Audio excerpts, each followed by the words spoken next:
우리 잠깐 기도 드리시고 말씀 나누겠습니다. 하나님 아버지 감사합니다. 은혜 중에 연약한 저희들을 주의 존전에 불러주시고 하나님 앞에 경건한 마음으로 예배드릴 수 있도록 은혜를 베풀어서 감사합니다. 오늘 드려지는 찬송을 통해서 주 영광 거두신 것을 믿습니다. 찬송 중에 거하시는 하나님의 임재를 통해서 우리 모두가 주님을 만나는 복된 시간이 되게 해 주옵소서. 부족한 종을 세우셨사오니 종을 통하여서 하나님께서 우리 양문교회 모든 성도들에게 전하고자 하는 그런 말씀을 선포할 적에 종을 주님의 귀한 통로로만 사용해 주시고 아버지 영광만 나타내는 말씀만을 증거하시도록 주의 성령께서 입술을, 생각을, 마음을 주장하여 주옵소서. 모든 예배의 시정을 주님 손에 다시 의탁드리며 이 모든 말씀 예수님 이름으로 기도하옵나이다. 아멘. 할렐루야. 오랜 역사와 전통이 있는 양문교회 와서 그저 사랑하는 우리 모든 교회 여러분과 더불어서 주일 예배를 통해서 은혜를 나누게 된 것을 먼저 하나님께 감사드립니다. 주일날 본교회를 비우고 다른 교회에 가서 이렇게 말씀을 전한다는 것이 담임 목사로 참 선택하기 힘든 일이죠. 그렇지만은 우리 수도중앙도에 소속된 모든 교회들이 평안함을 바라는 하나님의 그 뜻이 중대하게 노회장이 그 직무를 또 사명을 감당하는 차원에서 저희 교회 모든 일 다 뒤로 미루고 오늘 이렇게 하나님께서 사랑하시는 양문교회에 와서 말씀을 전하게 됐습니다. 오늘 장로님께서도 기도로 강구했습니다마는 오늘 지금 우리 양문교회 모든 성도들이 많이 힘든 시간을 지내고 있는 줄 알고 있습니다. 제가 노회장으로 이렇게 있으면서 이런 어려운 교회 상황을 참 가슴 아프게 생각하면서 기도합니다마는 오늘이 이런 고난의 아픔들은 그 아픔으로 끝나는 게 아니고 내일이 또 다른 소망으로 나아가는 통로요 징검다리이기 때문에 지금의 이 고통의 아픔의 순간들을 잘 참고 인내하시면, 그래서 이런 비상시국의 어려운 상황들을 잘 인내하시면 반드시 우리 양문교회 또 우리 성도님들에게 기쁨이 좋은 날이 돌아올 줄 믿습니다. 힘들지만은 우리 함께 기도하면서 오늘 이 고난을 이겨내기를 바랍니다. 제가 전에는 양문교회를 위해서 기도한 적이 없어요. 그런데 이제 노회장이 되고 보니까 그 책임이 막중하잖아요. 제가 지난주에 우리 양문교회 와서 잠시 오후 예배 때 재판국에서 결정한 이 가처분에 대한 것들을 제가 이렇게 말씀하고 교회 갔는데 너무 마음이 무거웠어요. 저의 일처럼 너무 무겁고 힘든 그런 아픔을 느끼면서 새벽마다 새벽을 깨워서 우리 기도하잖아요. 제가 공중기도를 마치고 무릎을 꿇고 강단에 엎드려서 주여 하는데 저희 교회의 기도가 먼저 나와야 되잖아요. 양문교회의 기도가 터져나왔어요. 양문의 모든 성도들이 지금 힘들게 아픔 속에서 지내는 그 고통의 마음을 가슴으로 느끼면서 막 기도하는데 한 20여 분 동안 쉬지 않고 막 기도되는데 막 눈물로 부르짖는 기도의 간구가 저도 모르게, 제가 지난 한 주 내내 우리 교회를 위해서 기도한 게 아니라 양문교회와 양문의 모든 성도님들이 그 가슴 아픈 상처들을 안고 기도했습니다. 어떻게 생각하니까 노회장이 철이 드는 것도 같고, 노회장이 되면은 이렇게 우리 많은 지교의 교회들을 가슴에 품고 기도하는 것이 노예 장임무라는 것을 저는 깨달았어요. 그리고 노예 산하에 있는 모든 교회들이 다 가슴으로 사랑의 교회로 느껴지면서 하나님, 이런 넓은 사랑의 의미를 갖고 우리가 기도해야 된다는 것을 한 주 동안 깨달았습니다. 수도중앙노회도 기도하고 또 우리 양문의 모든 성들도 함께 기도하다 보면은 선하신 하나님, 미쁘시고 자비의 긍휼이 풍성하신 그 하나님께서 하나님이 기대하신 그 선한 뜻을 우리 양문교를 통해서 반드시 응답으로 역사해 줄 줄을 믿습니다. 우리는 어떻게 알아요? 내일을 몰라요. 사실 재판국에서 재판이 진행되지만은 노회장 간섭할 수가 없어요. 거기에 어떤 것도 말을 거기에다 섞어서는 안 되는 것입니다. 노회장이야 노회 임원들은 중심을 잡고 항상 기도하는 것뿐이지 재판은 재판국에서 하는 겁니다. 그렇기 때문에 손 올리는 강단에 서서 제가 우리 양문의 모든 성도 여러분과 더불어서 정말 순수한 그 하나님의 말씀 안에서 정말 그 아버지의 뜻을 이루는 그 일을 어떻게 하면은 참 이룰 수 있을까? 그래서 제가 고심하면서 생각하다가 오늘 말씀의 제목을 같아질 수 없으면 사랑이 아니다, 자, 이런 제목을 갖게 됐습니다. 아프리카의 성자라고 불리는 알베르트 슈바처 박사, 우리는 잘 알고 있습니다. 그는 대학에서 신학과 철학을 전공해서 그는 대학교에서 교수로 그리고 목회자로서의 그 직무를 감당하면서 살고 있었습니다. 그런 어느 날에 한 친구가 와서 아프리카의 수많은 이 가난하고 병든 사람들이 질병으로 고통 중에 있는데 그들을 돌봐줄 의사가 없다라는 얘기를 들었습니다. 그래서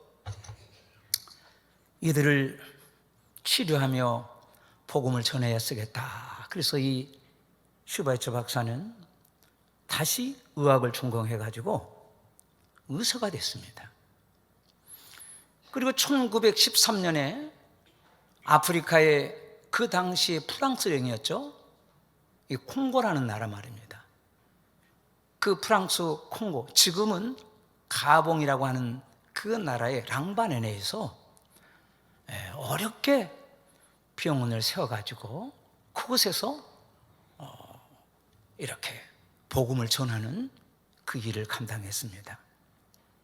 정말로 그는 그 원주민을 대상으로 복음도 전하고 의료 일을 행하면서 정말로 힘껏 그의 평생에 헌신하는 삶을 살았습니다.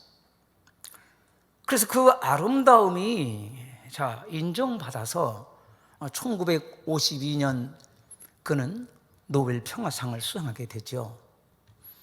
그리고 그 노벨 평화상을 받고 나서 그 상금을 가지고 그가 무엇을 했냐니까 나환자촌이죠. 한센시병 그런 환자촌을 건설해가지고 그것에서 많은 불쌍한 아프리카의 그 생명들을 살리는 그런 의사로서의 소임, 복음 전도로서의 소임을 감당하면서 열심히 일해가지고 아프리카 모든 사람들은 물론이지만은 모든 세계 사람들에게 큰 감동을 안겨준 분이 바로 이 슈바이처 박사예요. 그는 정말 하나님의 그 은혜의 사랑을 전하는 일에 부족함이 없을 만큼 충분한 헌신의 삶을 산 사람이 바로 이 슈바이처입니다. 그가 그 아름다운 생애의 삶을 마감하면서 유명한 말 한마디를 남겼어요. 그 말이 어떤 말이냐? 그게 바로 오늘 제가 말씀의 제목으로 삼은 같아질 수 없으면 사랑이 아니다라는 겁니다. 그의 삶을 통해서 체득하고 자신의 삶을 그렇게 한마디로 표현했는데 같아질 수 없으면 사랑이 아니다. 이 얘기는 무슨 얘기냐니까 자신을 비웠다는 겁니다. 내가 목사요, 내가 박사요, 내가 의사요, 이 큰 병을 운영하는 내가 그런 원장이었지만은 나를 비우고 이 아프리카에 가난하고 줄이고 병들고 목마르고 헐벗은 그 사람들처럼 나를 비우고 내가 그들의 마음을 품고 낮아졌을 적에 이때 이게 바로 하나님의 사랑이더라. 그러한 것을 삶으로 체험하고 같아질 수 없으면 사랑이 아니다라는 말을 남겼다는 겁니다. 여러분, 이것은 진리입니다. 왜냐하면 우리 예수님께서 바로 우리에게 보여주신 사랑이 바로 이 같아질 수 있는 사랑이라는 겁니다. 이게 무슨 얘기냐니까 같아질 수 없으면 사랑이 아니라는 얘기는 다시 말해서 같아질 수 있는 삶을 살면 그것은 사랑이다라는 것을 우리가 알 수가 있습니다. 우리 예수님은 어떤 사랑으로 우리에게 친히 찾아주셨습니까? 신학적인 용어로 우리가 잘 알고 있는 것처럼 이런 우리 그 도성인신이라고도 하고 말이죠. 성육신이라고도 하잖아요. 우리 하나님이신 그 하나님께서 인카네이션, 다시 말해서 인간의 육신의 옷을 입고 우리 인간과 같아지시려고 낮아지신 그 하나님의 사랑, 이게 바로 같아지는 사랑이라는 것입니다. 우리 예수님은 우리 인간과 같아지시려고 그 거룩하신 하나님의 그 보좌를 버리시고 낮고 천한 인간 세상에 종의 형체를 지니고 인간의 옷을 입고 우리와 같은 수준의 그 사랑을 나누려고 우리를 찾아오셨다는 거예요. 여러분, 그렇습니다. 주님의 사랑이라고 하는 것은 낮아짐의 사랑, 같아지는 사랑이라는 거예요. 오늘 이 점에 대해서 오늘 본문에서 바울 사도는 이 지금 빌립보 교회 성도들을 향해서 그렇게 권면합니다. 너희 안에 이 마음을 품으라. 저는 오늘 양문교회 와서 오늘 이 빌립보서 하나님의 말씀을 지금 대언하고 있으니 우리 양문의 모든 성도 여러분들께 이 말씀을 좀 이렇게 적용시키고 있습니다. 좀 빌립보 교회 성도들에게 너희 안에 이 마음을 품으라 그랬다고 한다면 우리는 오늘 우리 양문의 모든 성도들에게 지금 바울 사도가 이 서신을 써서 이 글을 전했다고 한다면 오늘 주님의 친영이 이곳에 와서 양문의 모든 교회 여러분들에게 지금 말씀을 증거한다고 한다면 말씀하시면 너희 안에 양문의 성도들 여러분들 안에 이 마음을 품으십시오 라는 말씀을 주님이 하시는 거예요. 그러면은 너희 안에 이 마음이라는 것은 또 어떤 마음인가라는 것을 우리가 생각해야 되잖아요. 그 마음을 바울 사도는 오늘 본문 5절에서 이렇게 얘기합니다. 곧 그리스도 예수의 마음이니 그랬습니다. 그러니까 우리 양문의 모든 성도들 여러분 모두의 마음에 내 생각, 내 방법, 나의 어떤 철학, 나의 주장, 나 이런 거 말고 우리 모든 양문의 성도들 사랑하는 모든 양문의 성도들아, 너희 안에 이 그리스도의 마음을 품어라. 이렇게 좀 주님이 여러분들에게 말씀하십니다. 우리들은 살다 보면은 자기 주장이 막 강할 때가 있잖아요. 자기 생각에 사로잡혀가지고 이것이 아니면 나는 안 되라고 생명 걸고 그 길을 향해서 치닫는 일들이 있습니다. 그런데 오늘 주님은 우리에게 말씀하시기를 그리스도 예수의 마음을 품으라고 지금 우리에게 말씀하세요. 그리고 이제 이어지는 이 본문 6절 말씀 속에서 사도 바울은 그리스도의 마음이라는 게 뭔 줄 알아? 이거야 라고 하면서 말씀하시는데, 그는 근본 하나님의 본체이시나 하나님과 동등됨을 여기지 아니하셨다, 그렇게 얘기해요. 오늘은 지금 삼일체 주일이잖아요. 우리 예수님은 성부, 성자, 성령 삼위일체 하나님이십니다. 그러니까 하나님의 본체시지만은 하나님과 동등됨을 취하지 아니하셨다라고 그렇게 말씀하시면서, 이어지는 말씀에 보니까 오히려 자기를 비워서 종의 형체를 지니사 사람들과 같이 되셨다. 죄인인 인간의 모습과 같은 모습이 되셨다. 주님은 이렇게 되었다고 이렇게 지금 바울사도는 말씀 속에서 지금 전하고 있습니다. 그러면서 이어지는 말씀에 보니까 사람의 모양으로 나타나사 자기를 낮추시고 죽기까지 복종하셨으니 곧 십자가의 죽으심이라. 우리 주님은, 죄송합니다, 더러운 인간, 죄로 고집세고 완고하고 강파 폐역한 이 인생들에게 도저히 그들과 대화할 수 없어가지고 인간으로 친히 찾아주셔서 인간의 옷을 입고 이 땅에 오셔서 인간의 수준에서 그 눈높이로 우리들을 헤아릴 수 있다는 거예요. 그 일은 불가능한 일인데 주님이 그 일을 행하시려고 낮아지시기를, 하늘 보좌를 버리고 낮고 천한 인간 세상에 오신 것도 위대한 삶이지만 그 낮아짐의 깊이가 십자가의 죽으심으로 우리 인간을 섬겼다는 겁니다.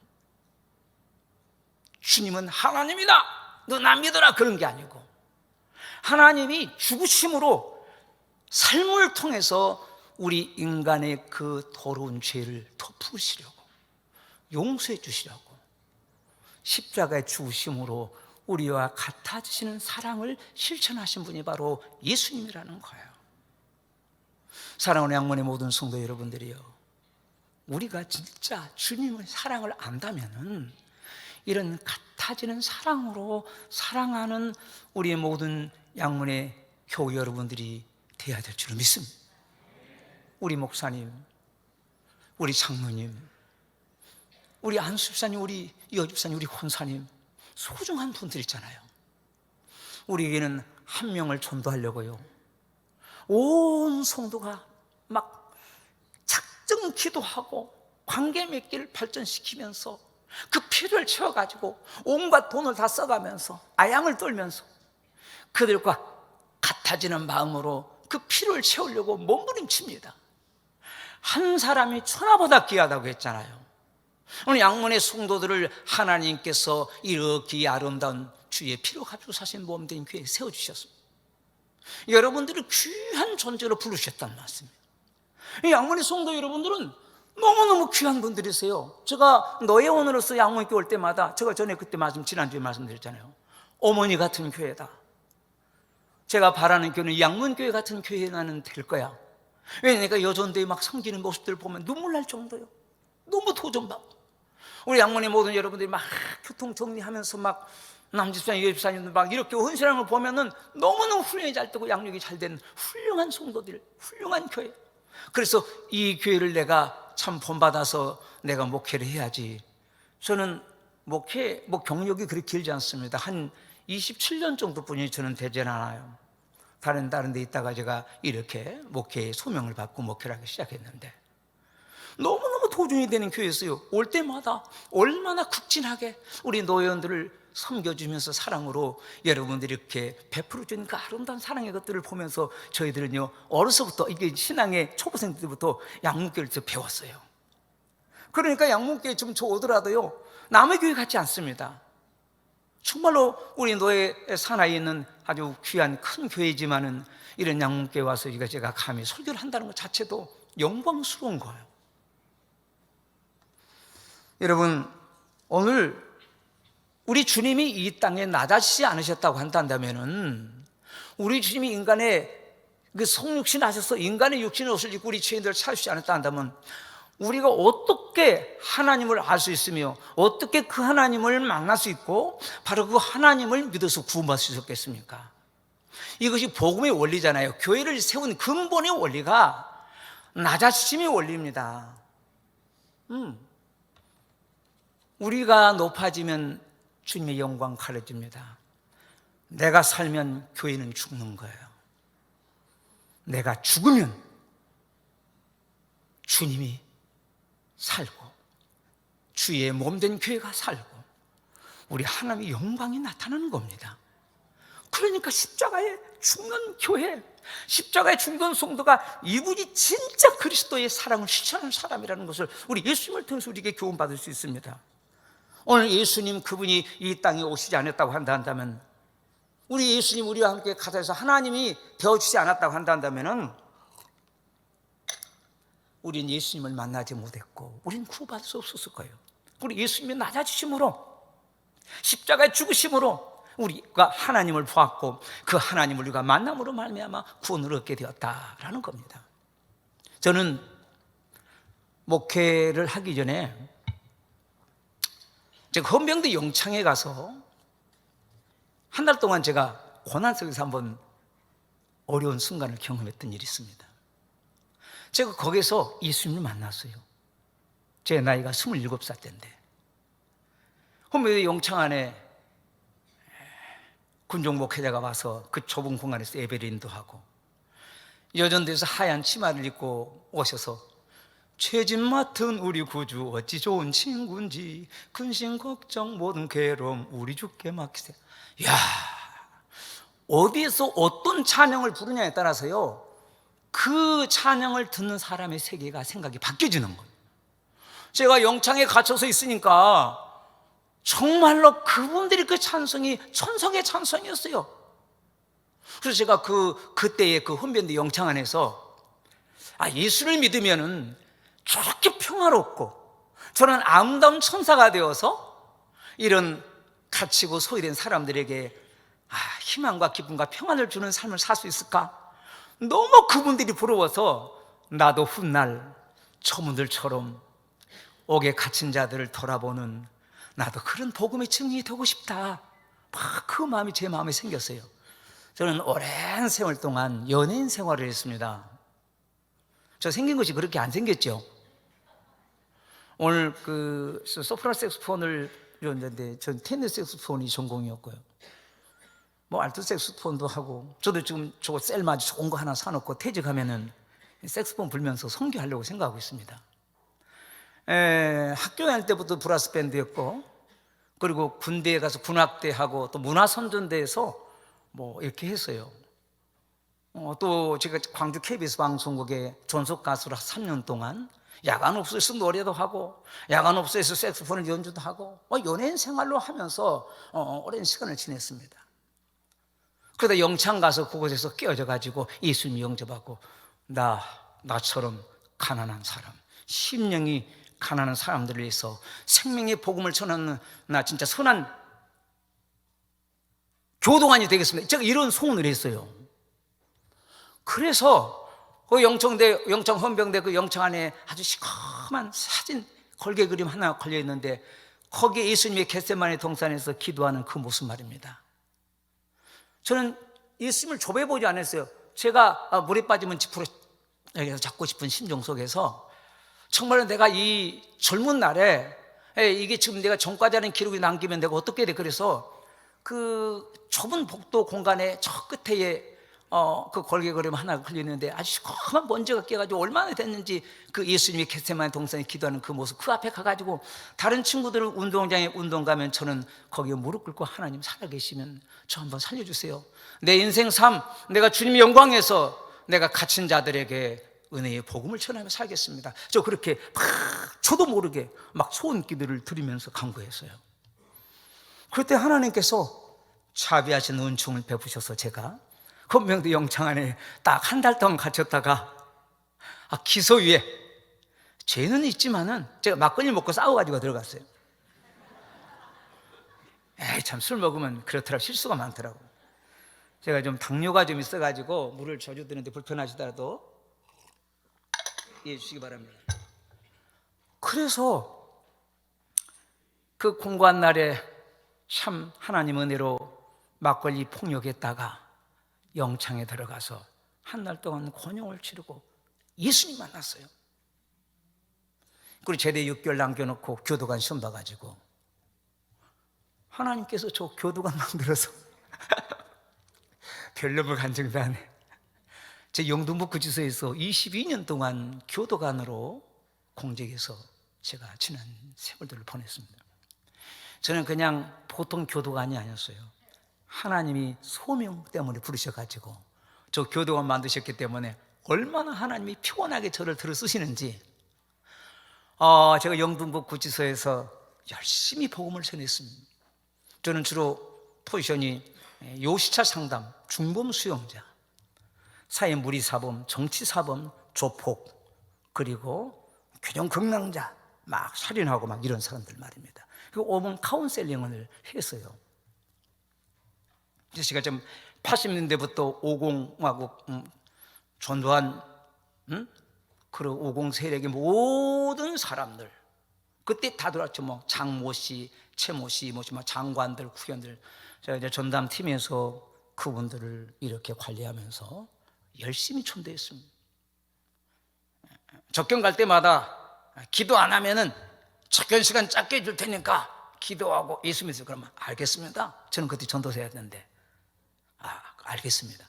기도하고 접견하고 그랬어요. 그럼 시간 좀 더 주어서 약간 배려할 수 있는 그런 기회가 있어서 그분들에게 전도할 수 있는 기회가 있어서 한 5분에게 복음을 전할 수 있었는데, 제가 그 영등포 구치소에서 나름대로 열심히 복음을 전해가지고 조폭이었던 양은이파 두목 그 양은 씨도 제가 한 3, 4년 동안 전담하면서 말씀으로 잘 전도하고 양육도. 그래도 그분이 그 믿는 거 갔다가 또 나가면 또 그러더라고요. 보니까 어떻든지 간에 이런저런 일에서 많은 사람들을 하나님께로 인도하는 일을 통해서 한 22년 동안 수십만 명의 복음을 전했지만은 그 중에 믿음으로 돌아와 신앙으로 산 사람 정확히 한 1000여 명 정도를 주님께로 인도했어요. 우리 교회는요, 양문교회는 그런 종과로 인해서 못한 분들이 없지요. 우리 교회는 살인한 사람들, 무기, 조폭, 세상에서 내놓으란 사람들 다 그 구치소 안에서 하나님의 은혜로 전도돼 가지고 변화돼서 제가 수십 년 동안 그들을 쫓아다니면서 전도해 가지고 대한민국 교영시설 돌면서 전도해 가지고 그들 예수 믿고 돌아와 가지고 지금 우리 만정교회 오른팔 왼팔이 됐어요. 할렐루야. 주님이 하셨습니다. 교도관이다 하고 내가 감히 수용자된 너희들이 나하고 레벨을 같이 하려면 안 돼. 그랬다면요, 한 명도 전도 못 했을 거예요. 제가 주님의 그 은혜를 입고 그 수용자들처럼 낮아져서 그들과 같은 수준의 그 영혼을 끌어안고 기도했더니 한 사람 한 사람 전도돼 가지고 무려 1000여 명이나 되는 사람. 제가 편지만 1만여 통을 받았어요. 수용자들에게. 어느 날 하나님 은혜로 제가 열심히 하다 보니까 우리 교종국에서 저를 교종 선교 대상자로 이렇게 선정해서 제가 대상을 받고 청와대에 갔습니다. 그때 당시에 김대중 대통령이 대통령이었는데 노벨 평화상을 받고 그 당시였습니다. 대통령실에 가서 그 청와대 영빈관에서 거기서 이제 만찬하는 자리에서 법무부 장관이 막 그래요. 우리 정명규 교회는 사랑의 마음을 가지고 목사가 되어서 모든 수용자들의 눈물을 닦고 그들의 상처를 싸매며 치료하는 일을 위해서 열심히 했습니다. 막 대통령한테 막 얼마나 자기 부하 직원을 자랑을 하는지 제가 민망스럽더라고요. 막 결혼도 취업도 시키고 불우한 수용자 가정들이 있어 쌀을 팔아주고 막 먹을 것을 주고 막 그들이 대부가 되어서 막 그들을 돕고 하는 일들을 막 공적조서에 나왔으니까 막 그런 것들을 막 대통령이 자랑하는데 그 대통령이 고개를 끄덕이면서 그래 그런 모범 공무원들이 많아야 이 나라가 좋은 나라가 되지. 언젠가 우리들이 주님 앞에 가는 그날에 우리를 위해서 피 흘려준 분은 바로 예수님이신 줄 믿으시기 바랍니다. 우리가 이 땅에서 낮아지는, 이 같아지는 사랑을 가지고 열심히 살다 보면은 주님 앞에 서는 그 영광의 자리에서 주님이 우리를 향해서 하나님께 막 진노할 것 같아. 저는 그 느낌을 느꼈어요. 제가 한 칸만 말씀드리고 말씀을 맺겠습니다. 어느 날 구치소 안에요, 에이즈 환자가 한 명 들어왔습니다. 1990년대였는데 그때는 에이즈에 대한 아주 저희가 깊지 않았기 때문에 어떻게 해서 에이즈가 접는지 잘 몰랐어요. 우리나라에 그 당시에 한 2,000명 정도가 소수였죠. 에이즈 환자였었는데 구스 에이즈 환자가 들어오니까 난리가 났습니다. 그 사람이 병동에 수용되어 있는데 이 병동 수용되어 있는 그 자리에 그 에이즈 환자가 들어오니까 수용자들이 막 문짝을 차고, 야, 우리 구치소 들어와서 여기서 에이즈 걸려가지고 죽냐? 왜냐니까 모기가 에이즈 환자 딱 물었다가 그 빨대로 자기를 물면은 나 에이즈 걸린다, 이렇게 생각하고 있는 거예요. 그래서 하도 난동을 부리니까 구치소장님이 그랬어요. 야, 저들 좀 일해 줄 수 방법 없겠냐? 뭐 방법이 없습니다. 이거 직원도 없고 다른 데다가 수용할 수도 없고 그러니까 어쩔 수 없습니다. 그러니까 그러면은 모기장을 3겹으로 쳐라, 3겹으로. 그래서 수용자들 좀 안정시키고 구치소 당국이 뭔가 그들의 그 요구에 뭔가 좀 반응하면서 뭐 하는 것처럼 해야 그들이 안정되지 않겠냐. 그들만 나쁘다고 그러면 안 된다.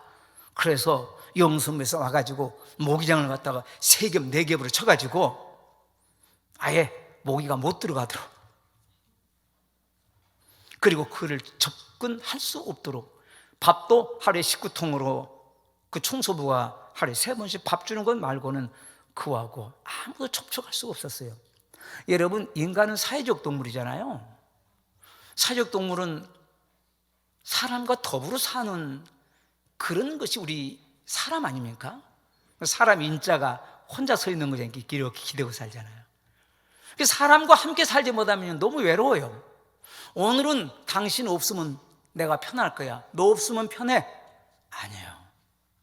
그대가 있으므로 내가 행복하고, 그대가 있어줌으로 나는 즐겁고, 내가 기쁨이 있고 감사가 있어. 그렇거든요.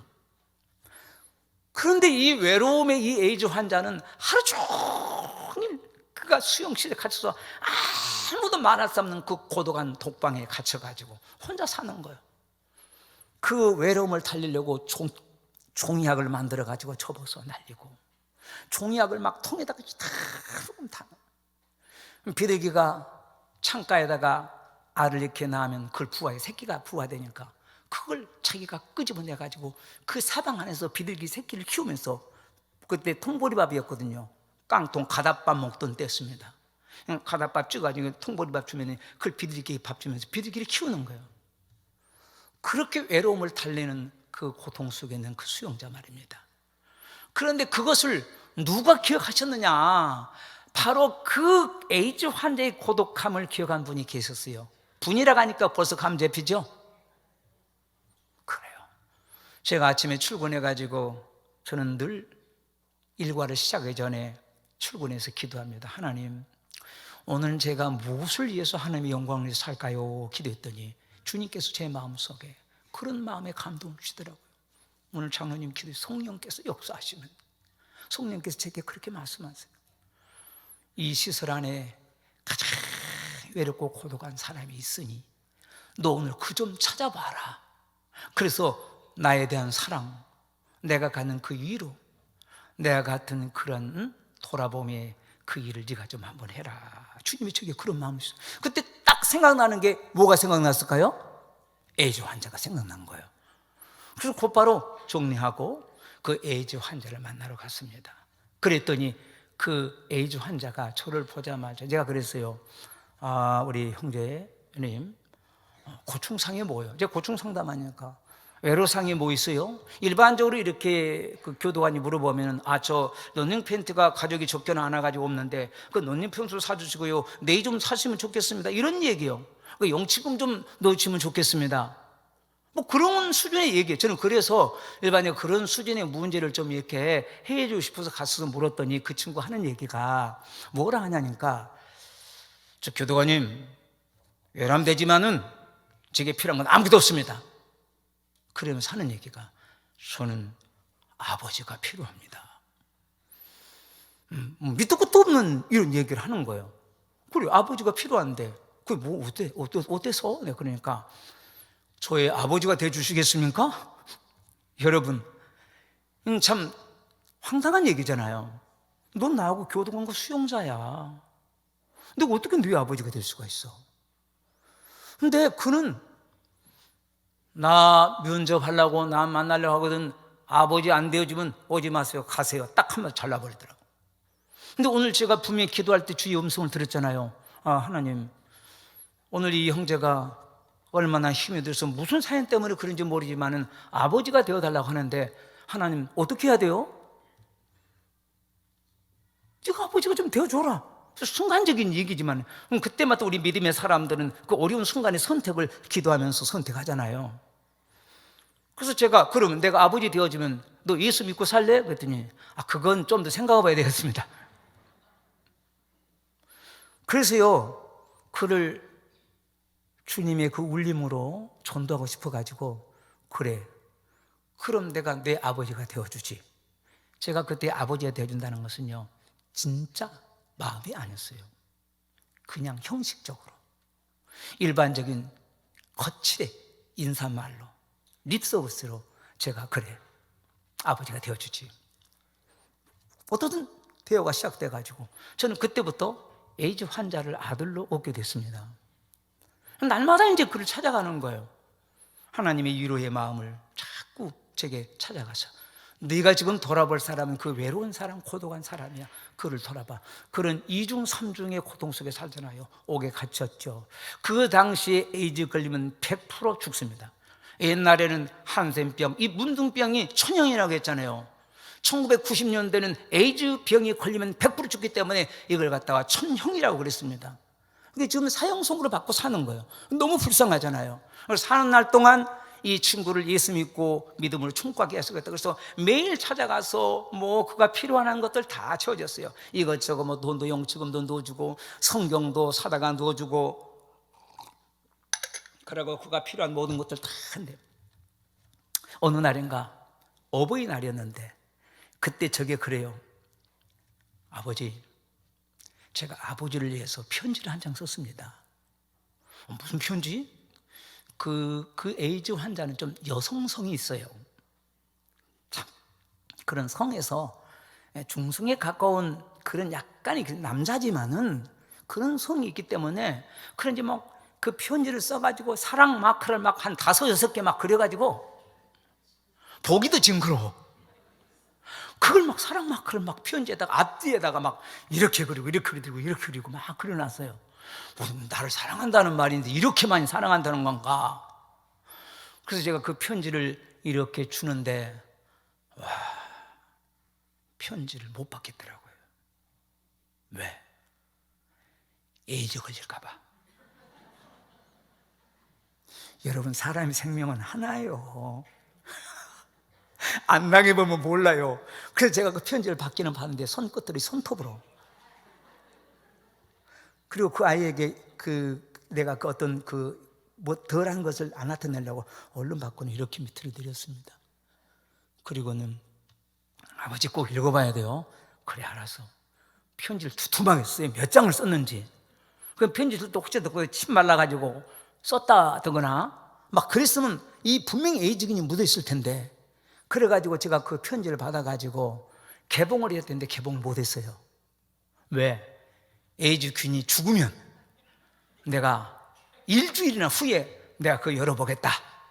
아, 그래가지고 가방 써 놓고 일주일 동안 놓고 다녔어요. 그리고 일주일 후에 그걸 편지를 읽어봤어요. 역시 사람은 생명은 둘이 아니고 하나이기 때문에, 그 당시에 그 에이즈된 공포가 너무 컸기 때문에, 지식도 상식도 없었기 때문에 이런 바보 같은 짓을 한 거예요. 저도 어느 날 또 제가 가서 이제 이렇게, 장씨가 뭐 오늘 뭐 힘든 거 있냐? 했더니 없습니다. 그래? 힘든 거 있으면 얘기해라. 아버지가 다 도와줄게.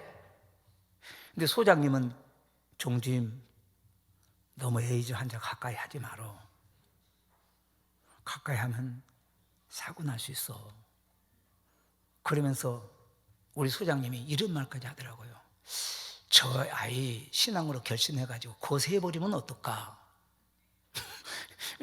인권에 엄청난 충격을 주는 사건이에요. 왜냐하면 이 친구가 세상에 나가면요, 그 친구가 막 서울시 장안 다 돌아다니면서 그 에이즈를 막 사람한테 수없이 옮긴 거예요. 시한폭탄이요. 그하고 어떤 그런 좋지 않은 관계 가지면 전부 에이즈 걸리는 겁니다, 여러분. 그러니까 이런 일을 해서 이거 좀 결심해가지고 좀 해도 괜찮겠습니다. 그러면 그냥 해버리자고 막 그렇게까지 얘기했는데 그것은 우리 생각이었고요. 그런데 하루는 이 친구가 그 안에 갇혔다가 이제 독거 수용자들은 일반 수용자하고 같이 운동을 시키지 않고 따로 독거 수용 담당 원장이 있어가지고 따로 딴에서 30분 동안 하루에 한 번씩 운동을 시키게 됐어요. 근데 그때는 유일하게 운동하는 시간만 밖에 나와서 이 에이즈 환자가 활동하셨어요. 근데 이 에이즈 환자가 잘못하면 화나면요, 의무과에서 이 일을 치료해달라고 막 하는데 의무과가 치료해주려 하겠어요? 왜? 그들도 목숨이 하나잖아요. 만약에 치료하다가 피가 툭 튀어가지고 엉켰다면 죽는 거예요. 그게 다 기피하는 겁니다. 직무유기예요. 그런데 이 환자는 막 이가 아리니까 치료해달라고 막 방금 문짝 차고 막 수용자는 자기 막 그 욕구 충족 안 되면 막 수용 그 창문을 막 차거든요. 하도 귀찮으니까 따냈어요. 따냈더니 지금 나오자마자 철장을 확 받아가지고 막 주걱으로 벽 치고 가지고 피가 막 뿌리면서 막 야, 너를 전부 에이즈만 들어 우리가 막. 그러니까 사방 담당가 키를 그냥 그 책상 위에 얹으려고 도망가 버린 거예요. 이게 해프닝입니다, 진짜로. 실제 있었던 사건이에요. 그런데 오늘 이 친구가 운동장을 나와서 운동을 하는 겁니다. 그렇죠. 항상 그 문 앞에서 저는 만났기 때문에 그것도 보통 2m 거리를 유지하는 거예요. 침이 튀어올까 봐. 가까이 가면 안 돼요. 항상 제 머릿속에 너 에이즈 조심해, 에이즈 조심해, 이 생각이에요. 한 2m 거리를 두고 했는데 그날은 이 친구가 저쪽에서 운동하다가 제가 이제 업무상 거기 지켜서 가게 됐었는데 저를 보니까 밖에서 저를 보니까 얼마나 반가웠겠어요. 그러니까 100m 그 거리에서 막 저를 당겨서 막 뛰어오는 거예요. 아버지! 그러더니요, 그냥 저를 덥석 끌어안고 얼굴을 막 손에다 비비고 손을 문지르면서 아버지 어디 가세요? 와, 저 그날 심장이 좀 멎는 줄 알았어. 진짜요. 나 그래서 이렇게 해서 에이즈를 걸리는구나. 네가 안 걸리려고 아무리 몸부림을 쳐봐야 너 에이즈 안 걸리는 거 아니야. 세상 말로 말하면 재수 없으면 걸리는 거고 재수 있으면 안 걸리는 거. 우리 그렇잖아요, 세상 사람들. 그런데 정말 그날은 뭐 우연히 일치였지만 말이죠, 그 100m 달리기를 달려가지고 그 우람한 몸으로 그냥 덜썩 끌어안고 막 얼굴을 비비고 막 하는데 막 심장 숨이 멎는 것 같고 막 심장이 막 완전히 중단되고 말이죠. 왜 제가 그 공포감이 있었기 때문에, 에이즈에 대한 공포감이 너무나 컸기 때문에. 그래서 제가 그랬어요. 야, 오늘 굉장히 네 얼굴 밝다. 그러면서 운동 시간 아직 남았지? 운동에 내가 잠시 후에 갈 테니까 엉거주춤 이상한 행동을 보이면서 그래 알았어, 좀 이따 내가 찾아갈게. 그러고 거의 반 강제로 빼밀면서 그 위기를 지났습니다. 그리고는 너무 두려워서 우리 구치소에 들어가면 수용자들이 세수하고 목욕하는 그 공간이 있거든요. 거기 그 세탁실에 들어가가지고 세면 들어가가지고 교도관 옷을 벗어가지고 벽에다가 쳤어요. 에이즈교나 떠나가라고. 그리고 머리를 감기를 3번 감아, 3번. 이 손을 막 씻고 또 씻고 또 씻고. 얼마나 그날 내가 고생을 많이 했던지 인생의 운명이 별거 아니구나. 이래서도 죽을 수가 있구나. 그래서요, 너무너무 힘든 그 시간을 지내고 제가 퇴근이 가까울 무렵에 이제 구치소는 교회당에 있거든요. 우리 구치소 많이 가보셨죠? 안양교도소나 뭐 이런데.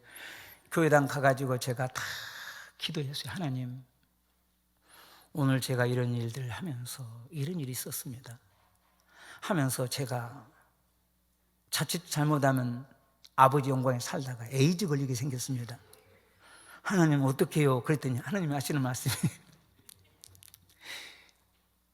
그 당시에 제가 집사였어요. 정집사야, 네 생명이 그렇게 귀하냐? 나는 너를 구원하려고 내가 십자가에 죽었어. 그리고 내가 너를 영원한 생명으로 내가 인도했지 않냐? 너의 생명은 내게 아니라 내 거야. 그러니 걱정하지 말고 너 그를 네가 지금까지 사랑하는 것처럼 내 말씀 듣고 그대로 너는 그를 위로하고 사랑하며 그의 눈물 닦고 그의 아픔을 싸매는 너는 진정한 나의 종이 되어서 그렇게 살아. 제가 주님의 그 위로의 음성을 듣고 어떤 줄 아십니까? 곧바로 뛰어갔어요. 사방안 문 열고 들어갔습니다. 그리고 그 수용자 에이즈 환자를 끌어안고 울었어요. 이 친구가 그때서 아버지 마음 알아요. 아버지 그 사랑 알아요. 저도 예수님 믿고 아버지처럼 그렇게 살게요. 울면서 사랑한다. 창식아, 내가 너를 위선적으로 입술로만 사랑했어. 거짓으로 모양만 취하고 나는 진정으로 그리스도의 사랑을 말했지만은 내 삶을 통해서 한 번도 너를 진실로 사랑한 적이 없어. 나는 이제 너를 내 아들로 삼고 내가 너를 사랑할 거야. 그랬더니 이 친구가 막 울면서 아버지 사랑합니다. 사랑합니다. 저 모든 에이즈, 이 모든 돌은 악한 것 다 버리고 나도 예수님 믿고 예수님을 위해서 내가 주님 위해서 내 인생의 삶을 아버지처럼 살 거예요.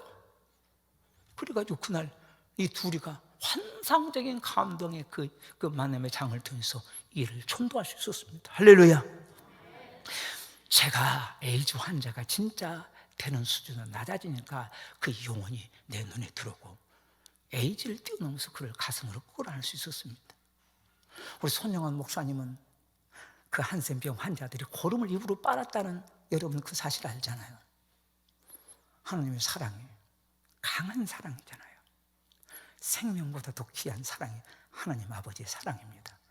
그래서 그를 주 앞으로 인도해서 지금 제가 퇴직한 지가 한 20몇 년 되는데 우리 친구 얼마나 신앙이 좋은지 부산 초읍동에 있는 교회 집사님으로 늘 목사님과 함께 그 부산 역전 나가서 노숙자 밥 짓는 일 섬기고 전도하면서 얼마나 열심히 사는지 죽지 않았어요. 지금도 지금 57살인 해년마다 이 아들을 보기 위해서 1년에 한 번씩 저희 교회로 초청을 합니다.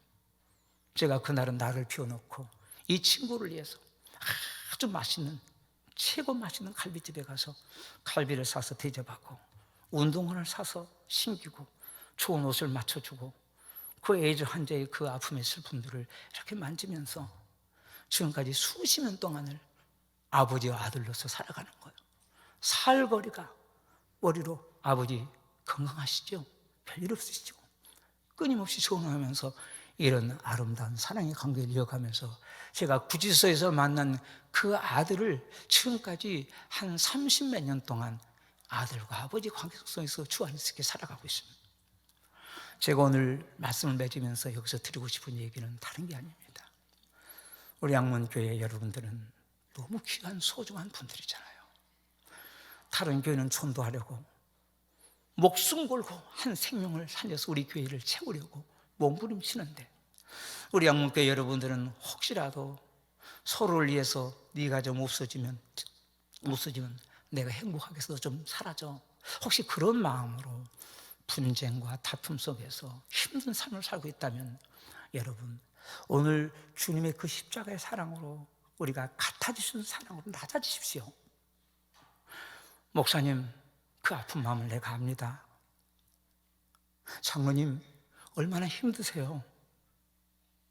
한수자님, 저 때문에 너무 많이 힘드시잖아요. 권사님, 제가 못나서 그래요. 제가 부족해서 그래요.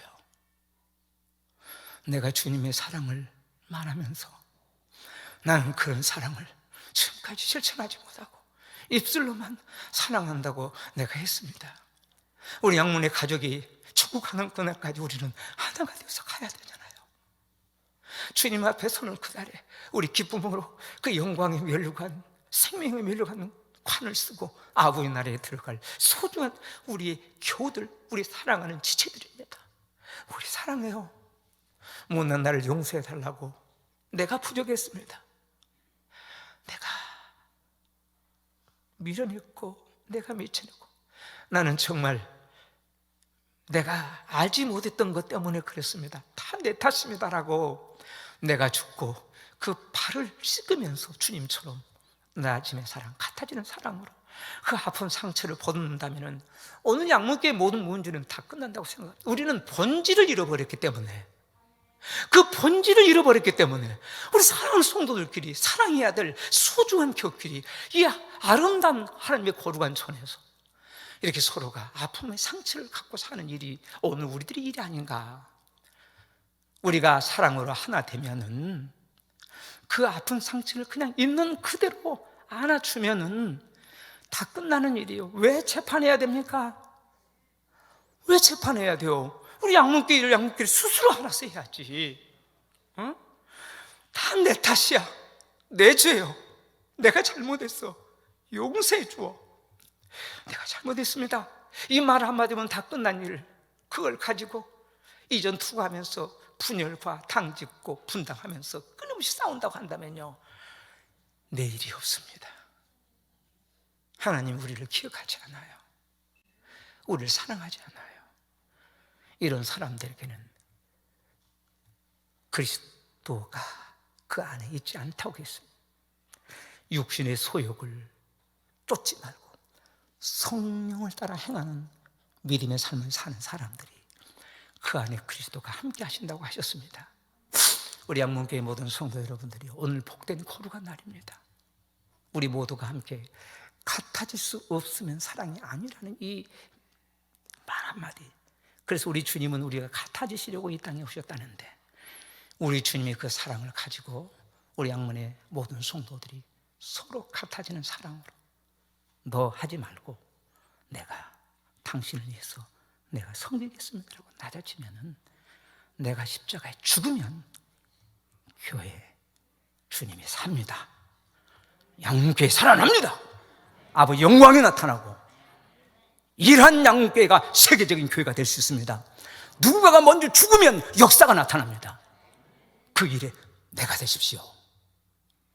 내가 죽으면 주님이 삽니다. 이전에 그 화려했던 양문교회의 아름다운 그 역사와 이 아름다운 전통이 있는 양문교회의 모습으로 회복하셔서 부디 우리 양문교회에서 우리 수도중앙회가 길이길이 여러분들과 함께 아름다운 사랑을 나누고 우리 하나님의 영광을 위해서 살아가면서 마지막 다 수고를 마치고 아버지 나라에 같이 가는 그런 우리 모두가 되기를 주의 이름으로 간절히 축원합니다.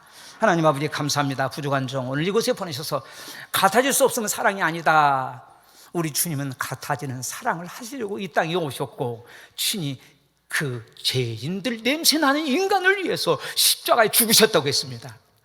이런 사랑을 우리 모두가 삶을 통해서 감당하며 사는 저희들 되게 해줘서, 무엇보다도 우리 양문교회 모든 성도들이 이런 같아질 수 있는 사랑으로 사랑하는 우리 성도들이 되게 해주옵소서. 그래서 아버지 영광을 나타내는 양문교회의 그 전통을 이어가는 교회가 될수록 주여 마음껏 축복해 주옵소서.